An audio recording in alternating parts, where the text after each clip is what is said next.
Hi, and welcome to the Pubway podcast. My name is Tina Yanakino. And I'm Mike Villalobos. In today's episode, we are going to talk about sustainability as a very polarizing topic right now. I feel like throughout the media ecosystem, and it's my pleasure to introduce Eric Shih from Cedara. Hi, Eric. How are you today?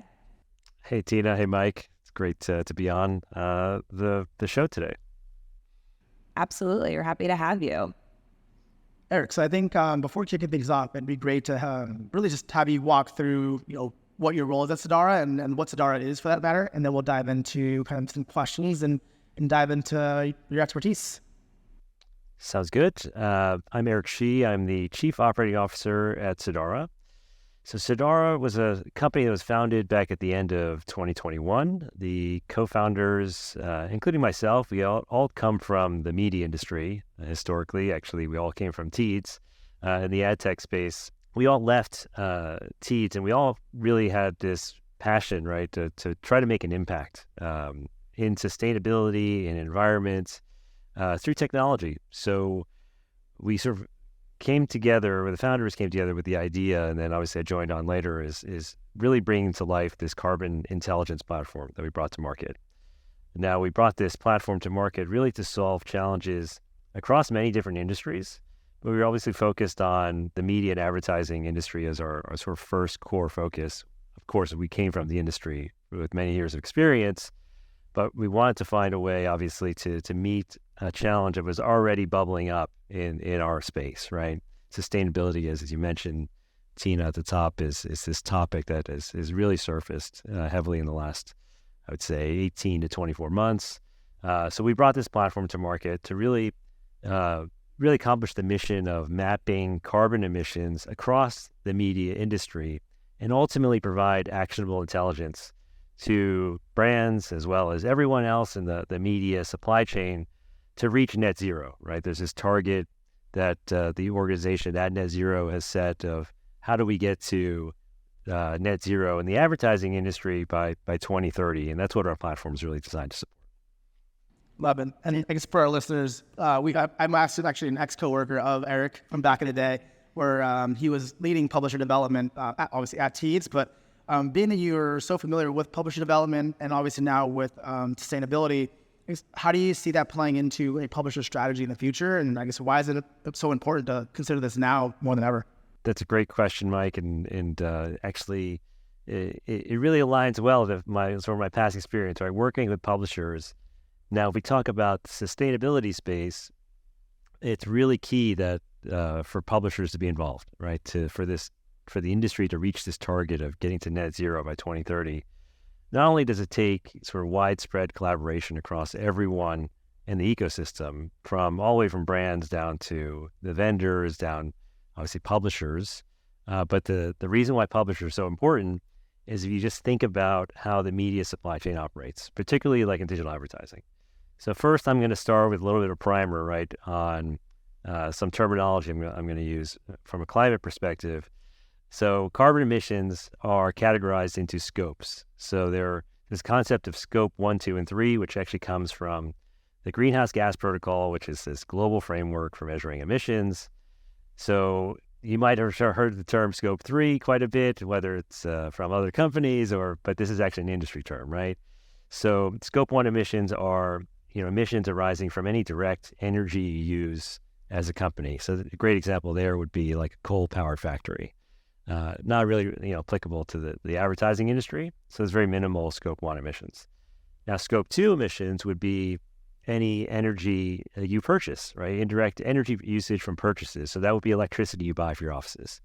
Clearly, that's relevant, but again, it's not the biggest contributor of emissions for companies in our space. The biggest contributor of emissions for companies in our space is what we call scope 3 emissions. Now, scope 3 emissions come from everyone that you work with in your value chain or your supply chain. So think about all the suppliers that you work with. Now, typically companies in our space, whether you're a brand, whether you're an agency, or even, at a publisher level, your emissions will come from scope 3. Now, what that means from a supply chain perspective, you think about the media supply chain. The top of the supply chain is brands, and then they're investing in media agencies, who then invest in ad platforms, and then ultimately the dollars trickle down to publishers, right, at the bottom of the supply chain. Now, each rung in that supply chain represents the scope 3 emissions for the companies above them in the supply chain. So ultimately, for you as a company, you need to get to net zero, right? You need to reduce all your emissions across all the scopes. Now, if publishers are part of your scope 3 emissions, ultimately publishers need to find a way to reduce their emissions to ultimately impact everyone else in the supply chain, right? So we know from working, with dozens of digital ad platforms at Cedara now and measuring their businesses, publishers represent the vast majority of emissions, and this will likely be the case with like CTech, for example. So that's why it's super critical that publishers are involved, that they work with sustainability solutions. Really, they're the key, right, to get everyone towards this target of 2030 net zero. Why is this important? Like right now, I mean, the challenge we have is there are thousands of publishers, as you know, in our ecosystem. Each one of them, or a good majority of them, will need to find a way to measure their emissions and really transparently pass that information back up to media buyers. So once we have that information, then everyone can start working together to take action and reduce. The challenge is, we're 2023 now, 2030 is 7 years away. It'll come in a blink of an eye, and this is not an overnight process in terms of measuring emissions and taking action.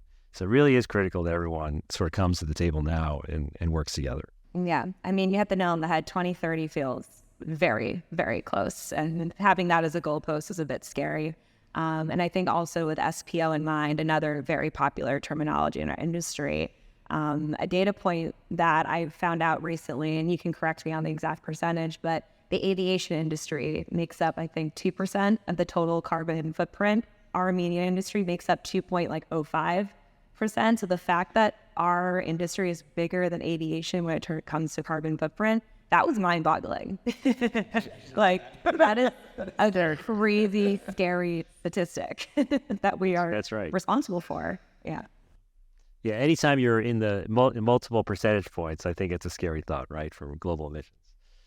Just like in comparison to planes, like the weight literally is crazy. And speaking of the weight, I would love to kind of talk about the heaviest points, I guess, in a publisher's typical supply chain. If there's constant factors that you've seen throughout your work with Cedara that keep coming up to head, or are there unique circumstances? We'd just love to learn more about that.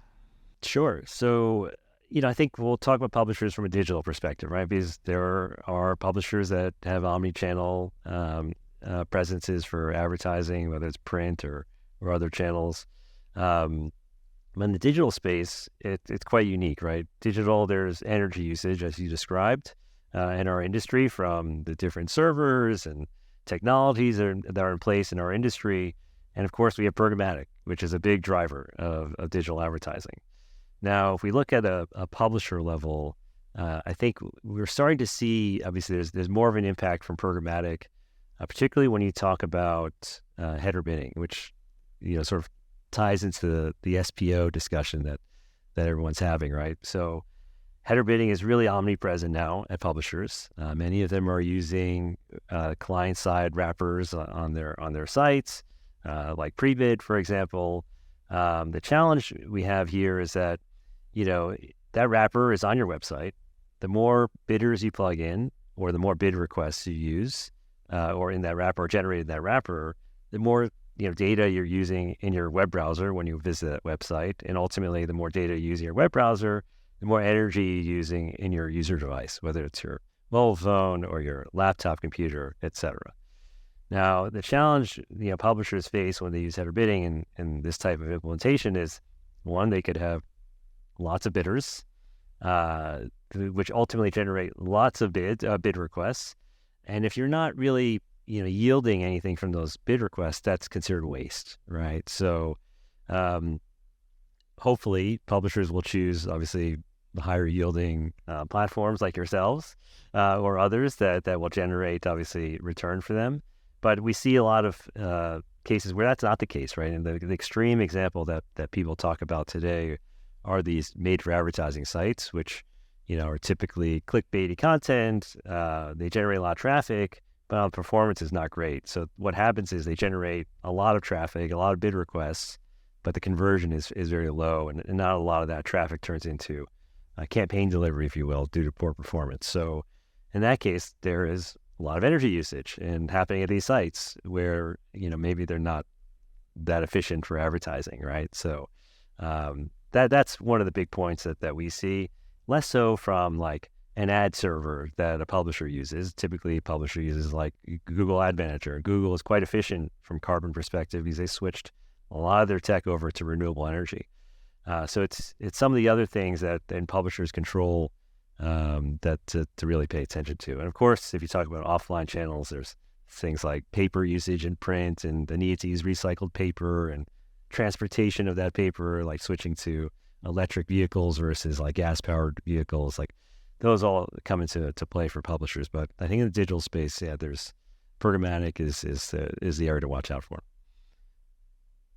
With the MFA sites in mind, and it's funny to bring them up because I worked at companies in the past where we would knowingly work with MFA partners, but we would label the revenue as high risk. It's revenue that we know could leave at any point, and we would probably block them from our premium dollars. We would just give Google AdX or whatever it was, and we'd follow the volatility of it, the ebbs and flows, and however they're doing their arbitrage and things of that nature. But knowingly that it was probably going to be turned off at one point because it's just a content farm at the end of the day. But the point of that being, publishers are not in control of, I think it's like 70% of their revenue at this point. So when you have those opportunities to grab additional dollars, it's hard to have kind of that moral code at the same time of we shouldn't be working with partners like this, but money's money and we still have bills to pay and we're still running business. So I think it's a very polarizing conversation in itself. If we put carbon aside, right, there's the impact for your site, right? Your site load time will drastically slow down the more bidders you add to try to get that extra dollar. So there's a trade-off, right, that the publishers need to evaluate. I guess in the same vein of morality and and being transparent, I guess, Eric, my question is, as you're navigating through solutions, and I think it's no surprise advertising has been known for some bad actors every now and again. Sustainability, while it is a hot topic and a polarizing one, the question is, how do you go about navigating these challenges, understanding what is the right solution, if it is a solution at all? Because, again, sometimes people will go to market with something, give an arbitrary score on what is net zero or what is sustainable, but in reality, it isn't at all. So I think it'd be interesting to see if you were on the other side navigating and looking at, try to get to that net zero point. What does that look like from ground zero through to onboarding and actually throughput? Sure. So the challenge for publishers really today is that I think a small fraction of them have even thought about sustainability or even taking that first step, right, of understanding what their emissions look like or measuring their emissions. So the bigger problem we have today is that in the vacuum of not having transparent information for publishers, industry sort of has moved ahead of publishers, right? Is really trying to take the first steps and estimate emissions from publishers based on publicly available information that sometimes is not the most accurate. That things like taking information from public sustainability reports or looking at a publisher's ads.txt file or some other third-party data about publishers. This was really done, I think, in a bit of haste that the industry wants to make an impact, right, to try to measure and reduce emissions from campaigns that they're running across publishers. The challenge we have as an industry, though, is that without getting actual data from publishers, as we were talking about earlier, as a company, you can't reach net zero without that data from publishers. Because how would you understand if a publisher is already taking steps to reduce their emissions? Let's say they switch, all their energy usage to green energy, without actually working with the publishers and talking to them. So at the end of the day, you're just making guesstimates, which is great. And I like to call this like V1 of Me to Sustainability, which was a great first step. But now we're in V2, right? We're trying to push forward V2, which is how do you get actual data from publishers? And really, that's the data that's going to make the impact long term. But the challenge for publishers have faced is that if they don't work with a sustainability solution of some sort, they start to get graded by third parties, right? Without their being working with these companies, without their consultation. And ultimately, there's the risk that publishers get penalized, just like they are historically from other measurement vendors, measuring brand safety or viewability. There's just some things that are graded and out of the publisher's control. So it really is, it's critical for publishers to think about, how do I take back control of this narrative? How do I start measuring my emissions and really start being proactive and sharing this emissions data transparently to media buyers so they're not penalized by some third parties? Yeah, absolutely. And I think you touched on an interesting point with the guesstimate and the massive amount of data that we can actualize. And I think it's overwhelming for a lot of publishers. So when they're looking at their systems and their workflows and with the sustainability lens, what would be your suggestions or recommendations for how publishers can both thoughtfully and intentionally curate all of this data in a meaningful way to actually drive a positive change? Sure. And as we sort of look at the landscape and how we approach the market from our own company and our own technology, if you look at the publisher landscape, we're talking about hundreds, if not thousands, of publishers in the industry. Most are not large in size. They don't have, big teams. They don't have sustainability teams. They don't have resources to maybe even hire, consultants to try to map their emissions, for example. So what do you do then? So this is, selfishly, we'll promote our solution a little bit, but we think this is the right approach. So we think software, technology, and automation are the key, right? To really help publishers scale, sustainability. So what that means is, there are all these different disparate data points, but most of the data points come from a carbon accounting perspective. They come from companies like spend data, which typically sits in accounting platforms, or activity data for a digital publisher. It sits in your ad platforms, right? Your ad server, maybe your digital cloud platform. Now, all these platforms, there's the ability to either, integrate with them through APIs or take automated reporting out of them. If you could automate this process of sending data out to whatever sustainability solution you're using, that really takes a lot of the heavy lifting away, right? So use technology to your edge to calculate your emissions. Don't rely, obviously, on your human resources. Rely on tech to simplify the process. Eric, this is a bit of a silly question on my end, but given that we have the IAB for general advertising, do you see kind of maybe a data index that's correlated with sustainability being built in the near future? If there was one already, that could be helpful just to, I think, just educate our audience as well. But is that going to be a thing in the future? Is it a current thing now?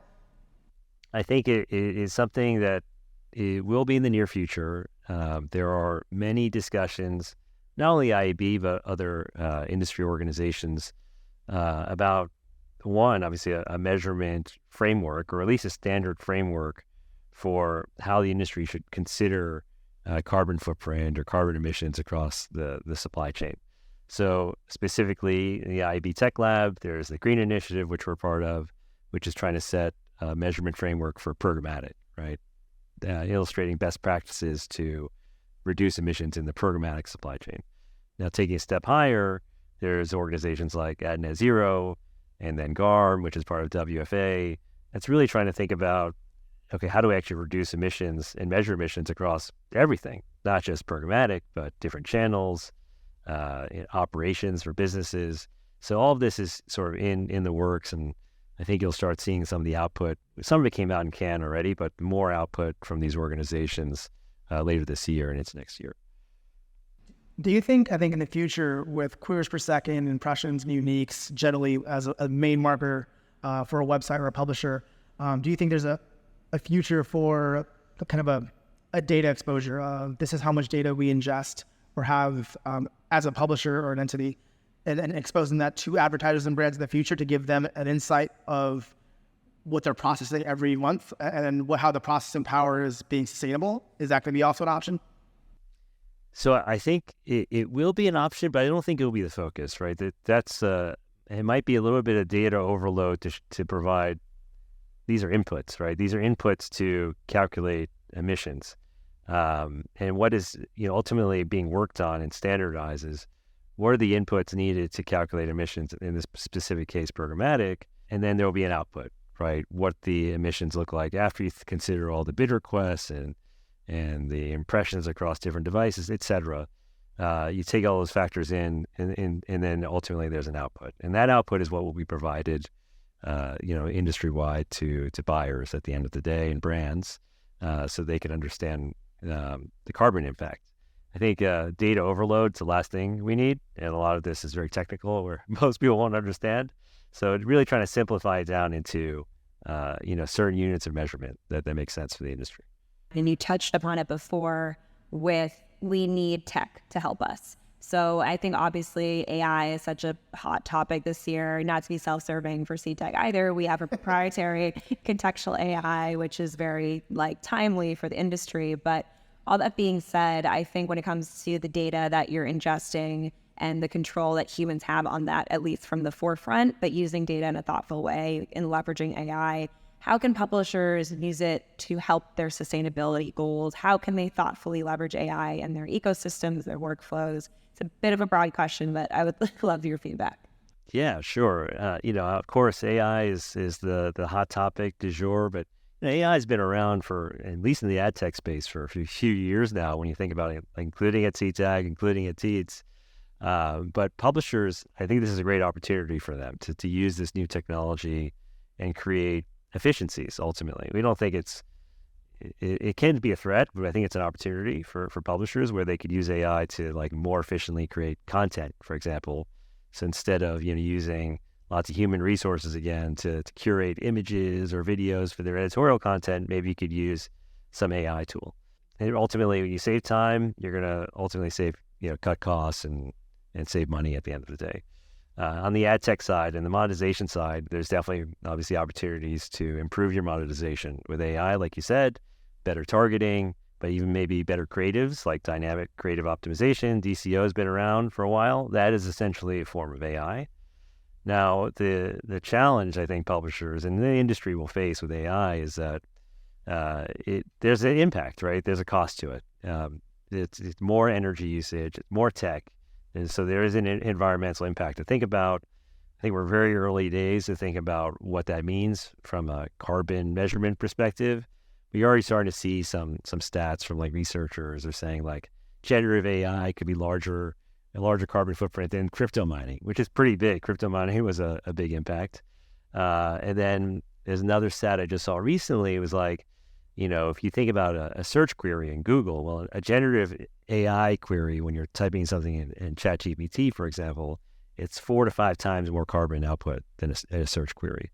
So I think these are things that the industry, publishers will have to look at, but the industry as a whole needs to consider. And I think there's just the broader existential question, right? It's do you want machines replacing humans? I'm not sure that's the direction we want to go in. Yeah, I was talking about this already multiple times this week. I don't know why it's my main personality this week, but that's Changes every week. That's just, we don't really know. But I think that's a great segue into kind of some closing thoughts here. On top of the AI singularity, coming up to 2024, we still have however many months to go whenever our listeners tune into this.